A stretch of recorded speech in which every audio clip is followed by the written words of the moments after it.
Is Alex Sarr going to be one of the best players in this year's NBA draft? Well, let's get down and let's see if he's actually able to be one of the best. Anyways, I think he's going to be at least a very solid defender. That's quite easy to tell. He's very long, athletic, and has some very good footwork. So let's get down and let's check him out. Okay, so one thing that a lot of coaches tend to look at right now with players is, do they have long limbs? And one thing that Alex Sarr does have is a very long wingspan. He has also very good timing on blocks, and he's able to get these blocks not just because of timing and not just because of a very long wingspan, which gives him a very high reach, but watch his footwork on this shot that he blocks. Going in slow motion, we can see that he's taking very controlled, precise steps, and then at the end, taking that one last long-ish kind of step so that he's able to then time perfectly for this block. Also notice that he jumps after the offensive player jumps.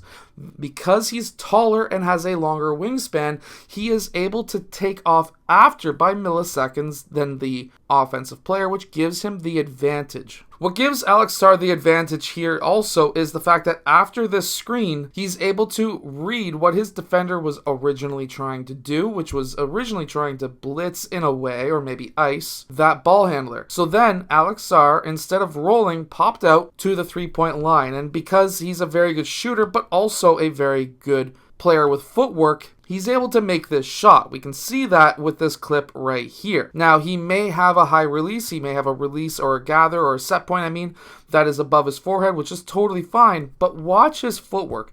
This is what will allow you to have a good shot from the three-point line and a very quick shot. When he gathers that ball, he's on his right foot. Remember, in FIBA rules, which is what governs the Australian League and also pretty much every league around the world except for AAU, you're allowed 2 steps. Gathering on the right foot, which is when he receives that pass, is 0. Then he goes left-right into his shot. When he goes left-right, he's lifting the ball from his gather up into his set point.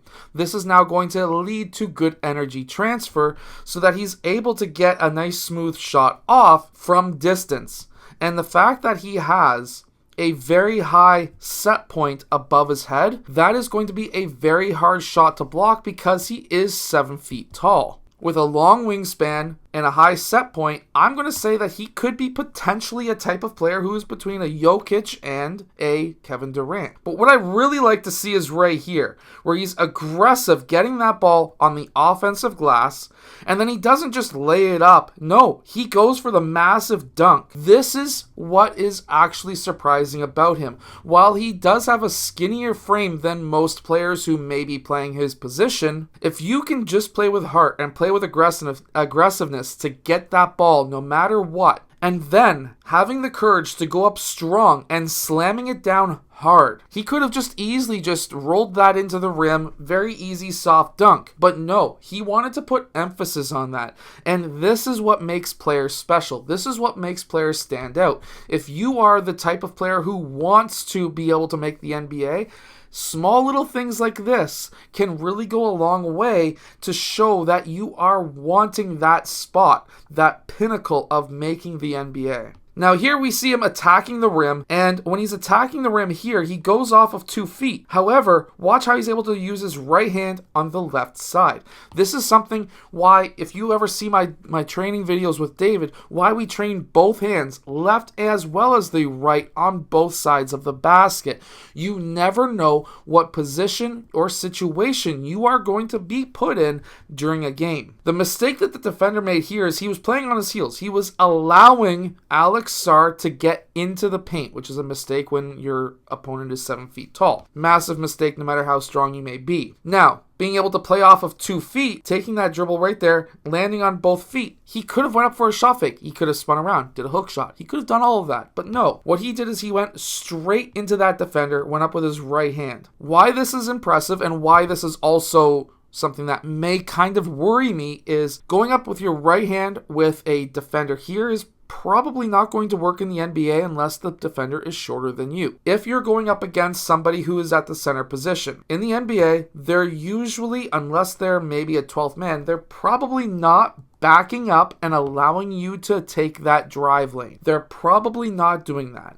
No matter how tall this man is in the NBA, it's not going to happen. Now, if it's a taller player and maybe somebody just as tall as Alex Sarr, if they allowed him to get into the paint, I very highly doubt it that any player who's anywhere close to Alex Sarr's height will allow him to go up easily with his right arm with the defender on his right side. That is just one thing about this where I don't like it. However, it is a good point where you need to be able to use both arms on both sides of the basket. And then there's this clip right here, the defensive side of what he does. Americans, and now don't take this the wrong way, but a lot of American players who are young, even Canadian players, I should have actually said North American players in general, if a player gets the pass and he's going straight towards the basket down the lane down the middle of the court, what will happen is a lot of players will just allow him to go because they don't want to be dunked on. And I'm talking about the older elite level. At the youth level, they're going to cut that off and try to take that charge. But at the older level,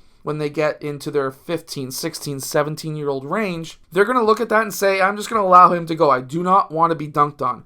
But Alex Sarr is not like that. He goes up and he contests it. Sure, he could have been dunked on. He could have been posterized. But now, even if he was, that still would have looked good to an actual scout, even if he got posterized. Because if you are playing and you're going all out and you go to try to block that shot, it's showing that you have heart and you do not want the other team to score. And if I can leave you with one piece of information to allow you to make the NBA, that is, you have to go 100% the entire time you're on the court, and you need to stop the other team from scoring. If you can do everything possible to not allow the other team to score, even if you get dunked on, even if you get your ankles broken, it doesn't matter. It shows to the scouts that you are really wanting to play. Anyways, I hope that you've enjoyed today's video. If you have, hit that like button and subscribe, and I will see you guys again in my next video.